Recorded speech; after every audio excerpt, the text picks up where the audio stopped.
is brought to you by First National Bank of Botswana. Welcome to First Issues. We're still on track to bringing you insightful conversations with entrepreneurs from all walks of life, whose journeys elicit a sense of, if they can do it, then I can do it too, among those wishing to take heed of the stories shared. These stories are of people who decided along the way to ditch comfort and take a path less traveled into the unknown.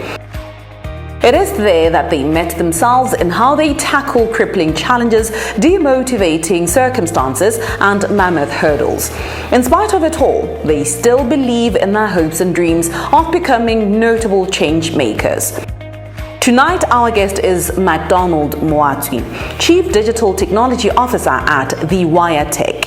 This is an information and technology company established by Macdonald and his wife, Moatswi, in 2013 to bridge some technology gaps in the country. Macdonald shares that the Novus research highlighted a need to digitize and automate everyday tasks such as visitor management systems, parking management software, and retail solutions for various companies and organizations. Upon landing on this discovery, they became self-taught tech geeks, learning how to code and develop software simply from watching YouTube videos. An interesting fact is that Macdonald has a degree in psychology and languages from the University of Western Cape, while his wife, Tsegofatso, has a background in business management and accounting. The dynamic duo did not let that stop them from building this company that to date has clients such as Botswana Development Corporation BDC, Alexander Forbes South Africa, Force Cash and Carry, to mention but a few. What is the driving force behind their resolve? We sit with Macdonald for this conversation. Let us talk about some of those gaps. What was it that you were trying to solve for that so much so you guys ended up upskilling yourselves to teach yourselves to be tech people? It started as a worry because what we have noticed was whenever there was an opportunity in the tech space, rather than engaging locals, it was always foreign nationals being involved. And then it was also painful for me because whenever you mention about anything tech related, there was nothing mentioned of Botswana or Botswana. We wanted to have something that is homegrown. So, there were opportunities. We would find means and ways to learn anything tech related. Whenever we saw a gap in terms of if there's a need for any solution to be implemented, we would approach a company, find out what challenges and difficulties they're having within the organization, try to smoothen in the business processes. So that's how the whole thing started. What have been some hurdles that you have had to navigate through to get to a... It's been hard trying to sensitize, trying to bring technologies or solutions to the Botswana market. Some of the hurdles is if you pitch a solution, you get some funny remarks. Are you sure this is something that can happen here, Botswana? And did you just get something from the internet? Does this really work? Because I believe we are left behind in terms of catching on to the rest of the world, especially in Africa. We tend to believe that other nations outside of Africa are more intelligent than we are, or are the only people who can come up with solutions to address our current problems. In the time that you've been in operation, right, what are some tangible achievements and successes that you can speak to that say to us that, or even to you really, but most importantly, right, that you are on the right path? We are responsible for a paid parking management system at Sekama International Airport through Civil Aviation of Botswana. We have worked with Botswana Development Corporation on a visitor management system. This was one of our best first client. It's showing traction.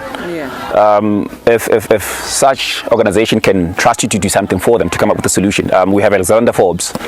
We're currently now doing something for Bank of Botswana. It's not to say that everything is smooth sailing. You have your ups and downs through our journey, and for us, we don't see them as hurdles per se.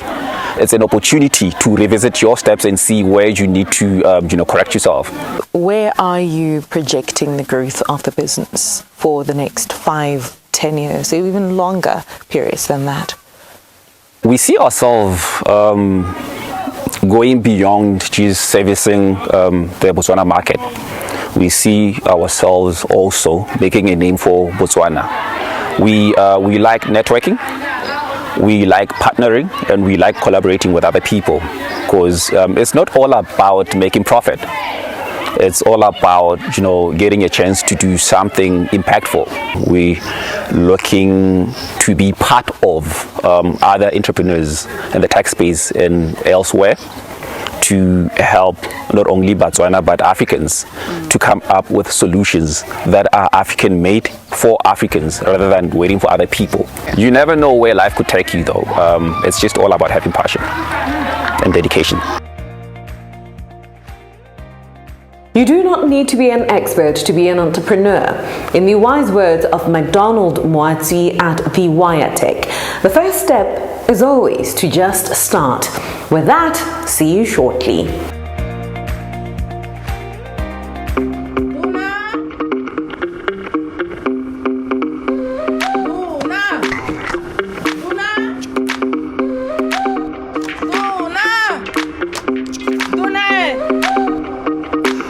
Bitsa motho gore motho a leke mangwala e go duela metsi. Mama, kana male jana ha o tlhoka le go tsamela kgakala gore go duela metsi. FNB re diretse tiro motho. Senthe. Ma kwa go marekisetsong a ile gore ana le tshwala FNB Cash Plus. Se se tlhokanyela ke o mang wa gago mo tirisong le reference number e bon dinomoro tse diriswang go ruragatsa dituelo tsa gago. FNB what? FNB Cash Plus.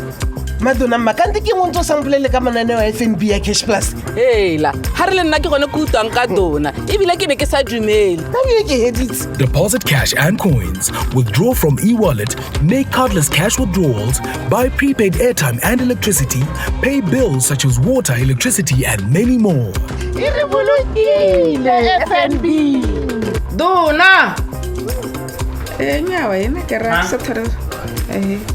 Mpare mo tiki. Na ke ra go motho botho hela mamarapedi. O tola skontere hela.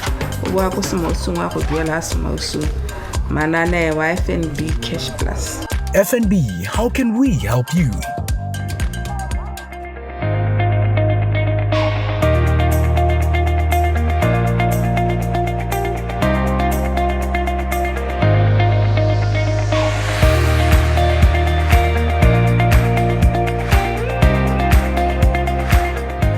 We've had challenges in educating the community.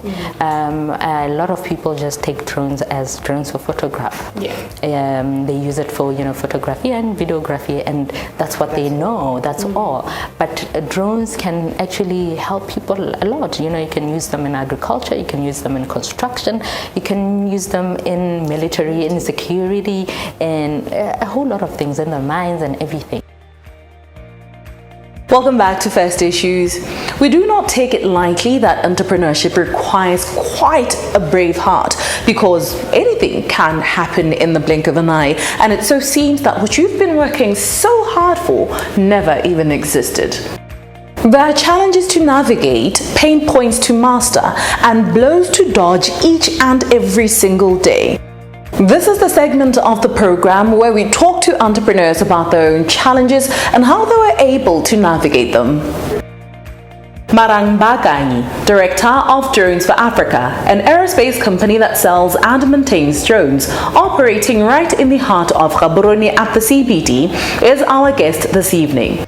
This company was born in 2016, serving clients in Botswana and the Southern Africa region with drones for photography, irrigation, pesticide application, surveillance, and many other functions. At the time of inception, drones were not very popular in the country, and so having that competitive edge was an easy task. However, modern technology and the knowledge to simplify everyday tasks have made it harder to stand out. There are newer, more competitive drone manufacturers and suppliers mushrooming from every corner of the country. Where is Drones for Africa today, and how are they managing?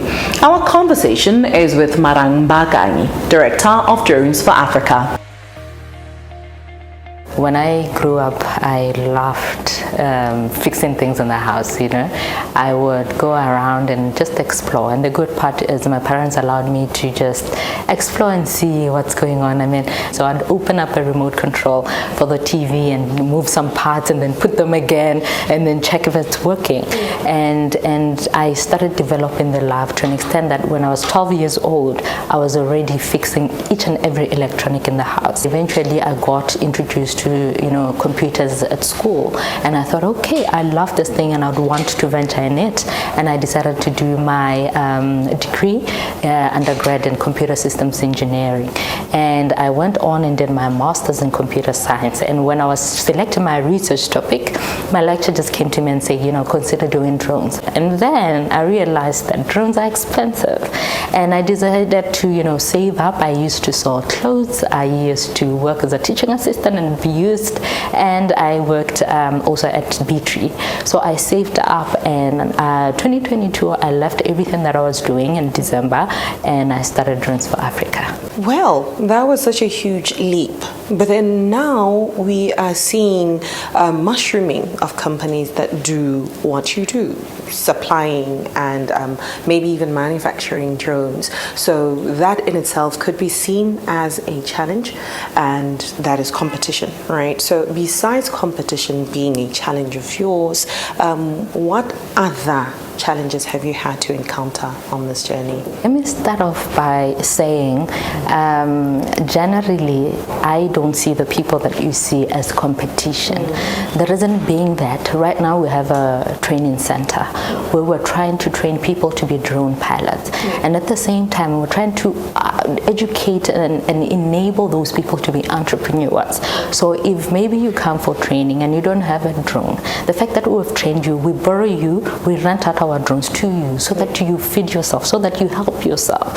So I don't see those people as competition. I see people that I see in our side it's success, because we're trying to call in people to join the space. We've had challenges in educating the community.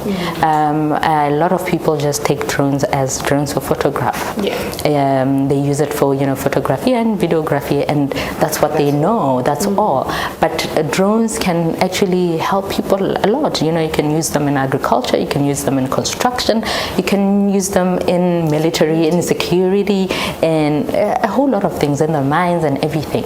So what we're doing right now is just the challenges that we've had was educating the community, educating Botswana, educating a lot of people before they could, you know, adopt the drone technology. Do you think that there is anything that you could have done maybe differently to maybe help your path be a bit more easier, more maybe comfortable, seeing that you had to, you know, sell clothes, you had to have work while you have this enterprise as well, just so that you are able to raise the capital needed to start the business, because you did say that drones are expensive?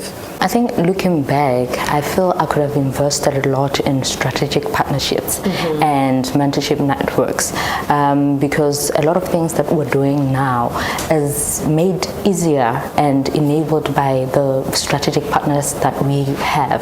So I feel if we could have done that earlier, some of the things could have been even much more lighter in the beginning. If you were to find yourself in a room of young women who are hopeful to one day be entrepreneurs, especially in the spaces that are predominantly male, right? What would your sage words of encouragement be to them? There's a quote that I've come across. I'll just refer to it so that I say it as it is. It says, do not wait for the perfect moment to begin. Start where you are with what you have. I think the world has dictated to us to say, maybe you need to wait for a certain time to start something. But what I'm encouraging, what I would say to them is, start where you are and start with what you have. I started with just selling clothes. At a time you wouldn't believe if I said I'm raising capital for Drones for Africa. So that is why I'm saying start where you are with what you have. I'm not saying it as theory. I'm saying it as something that I've practicalized, I've lived, and I know the benefits of doing that. Start where you are with what you have. You don't have to have it all figured out. You just have to start. And those are the wise words of Director of Drones for Africa, Marang Mbaakanyi. With that, stay tuned to First Issues.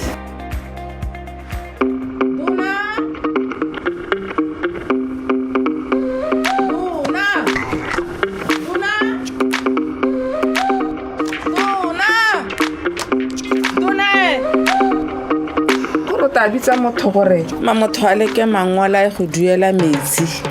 Mama, ka male jana o tlhoka le go tsamela kgakala gore go duela metsi. FNB re diretse tiro motho. Senthe. Ma kwa go marekisetsong a ile gore ana le tshwala la FNB Cash Plus. So se tlhokanyela ke o mang wa gago mo tirisong le reference number e bong dinomoro tse diriswang go ruragatsa dituelo tsa gago. FNB what? FNB Cash Plus. Madonna Mbaakanyi ke mo ntse samplele ka mananeo ya FNB ya Cash Plus. Hela, ha re le nna ke gone go utwang ka dona. Ebile ke be ke sa dumele. Deposit cash and coins, withdraw from e-wallet, make cardless cash withdrawals, buy prepaid airtime and electricity, pay bills such as water, electricity and many more. FNB. Dona. Nyawa ene ke ra sa thare. Mpare mo tiki. Na ke ra go motho hela mamarapedi. O tola skontere hela. Wa go semosong wa go duela semosong. Manane wa FNB Cash Plus. FNB, how can we help you?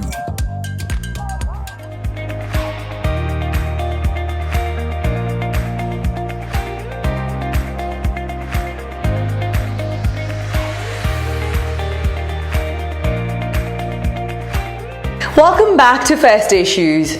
Our efforts to bring to the fore solutions to help entrepreneurs overcome that challenges, or at the very least cope with them, continues. Dealing with trials and tribulations in entrepreneurship is not a fable. Such instances as delayed payments from clients, high staff turnover, and not being able to meet the financial obligations of the enterprise are very real struggles in entrepreneurship that can ultimately take their toll. It's been very difficult. There have been days where I've had like 100 pula in my account. My petrol is on 1 bar, and I have a meeting to get to. So do I use that last 100 pula to pour more petrol, or do I use 50 pula to pour the petrol hoping that an invoice will be paid? And I understand why entrepreneurs have a lot of mental health problems, because we do beat ourselves up. I didn't start with enough capital, so I was struggling to sustain the business. Such situations can obviously lead to stress, which in and of itself is another challenge. This can culminate into other health challenges such as high blood pressure, insomnia, and mental health challenges, which include anxiety and depression. And in some cases where these were not addressed, some people have actually lost their lives. So, as an entrepreneur, how are you to deal with the pressures that innately come with this path? We're joined by pharmacologist and consultant cardiologist, Dr. Kiran Bhagat. As doctors, we don't often see stress in the form of anxiousness. We see stress manifesting in our clinic almost like a biological response. What happens is that the stress is internalized and becomes an illness. You know, we see the classic ones. It spirals out into fatigue. We see poor decision making. We see if the patient has blood pressure, the blood pressure has begun to rise. Patients come in with palpitations. They come with chest pain. They come with shortness of breath. They come with digestive issues, all triggered by financial worry. You just briefly there touched on finances, right? And that is one thing that entrepreneurs worry about a lot, but specifically debt that they have used to finance that or fund their businesses. But constantly worrying about that, what does it do to their brain and ultimately their health? Everybody has some form of debt, financial, spiritual, emotional debt. But when it comes to financial debt, it hangs on you. You know, it's a chronic stressor that floods your body with the chemicals that we know as doctors, chemicals we call cortisol or steroids and adrenaline. And then your brain goes into this sort of what I call hypervigilance mode, where you're constantly looking for threats. You know, it leads to a state of what I see in my patients, almost like a tunnel vision, where you can't think creatively, you can't solve problems effectively. Entrepreneurship is one such journey that is driven by hard work, you know, wanting to see your vision come to life. That means very long hours. And so when the business or the enterprise performs poorly, it can feel like a personal failure. So then what medical advice do you have for somebody who's going through that kind of stress? The most important advice I can give, what I do with my patients actually, I speak from a practical perspective, is the first thing I try to do with the patient is to try and separate their self-worth from their, if you like, their business network, you know, the net worth. So medically it's about reframing your thoughts.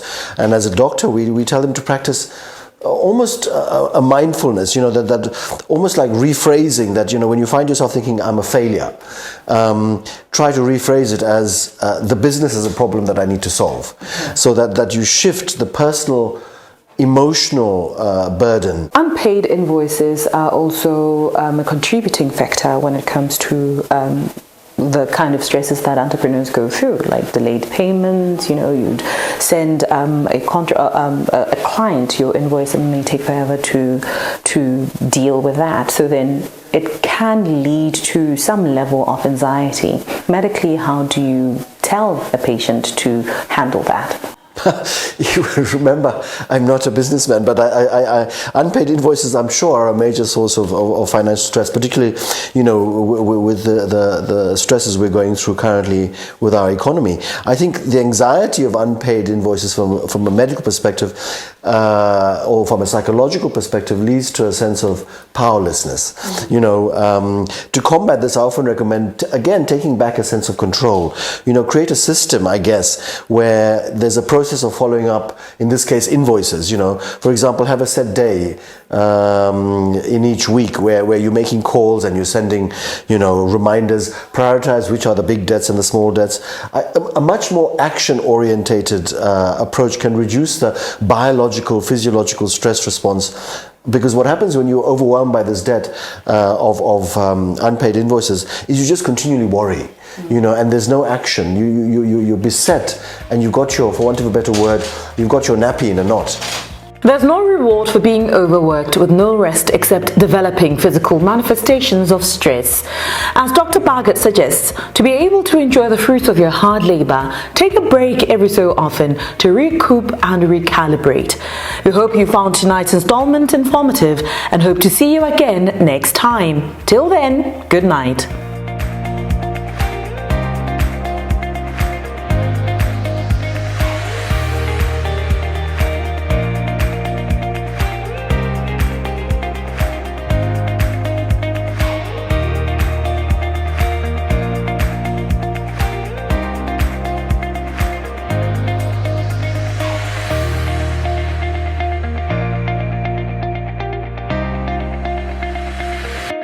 This program was proudly brought to you by First National Bank of Botswana.